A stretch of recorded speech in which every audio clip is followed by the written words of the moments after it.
Mexico's Congress has voted in favor of extending the presence of the military on the streets until 2028.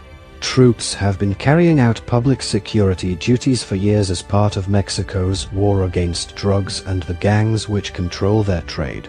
But critics say extending the military's duties for another 4 years further militarizes the country.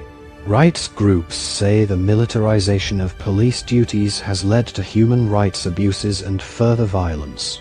But members of the president's party argued that if the army were to be taken off the streets, Mexico's population would be left at the mercy of organized crime gangs. The bill was passed after a marathon session in the Chamber of Deputies with 339 votes in favor and 155 against. It will still have to be passed by the legislatures of 31 states and the capital, Mexico City, to come into law, but the big hurdle was getting it approved in Congress.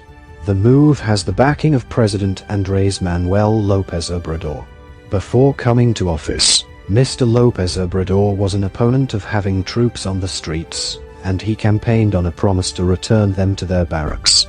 Once in office, he created a new civilian-led force, the Guardia Nacional, National Guard, to replace the federal police and to boost security in areas racked by cartel violence. But he then pushed for the National Guard to come under the control of the army, a move which was approved by Congress last month. The president argued that having the 115,000-strong force under the control of the military would prevent corruption. However, the United Nations called it a setback to public security grounded in human rights, arguing there would be no civilian oversight of the National Guard.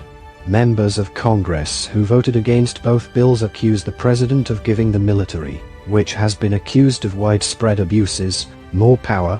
Accusations of human rights abuses by the military hit the headlines again last month when a retired general and 2 other members of the army were arrested over their alleged links to the disappearance of 43 students in 2014. President López Obrador has remained defiant in the face of the criticism, insisting his plan isn't to militarize or move towards authoritarianism, but to guide, under the Defense Ministry's oversight, the healthy growth of what should be the main public security institution in the country.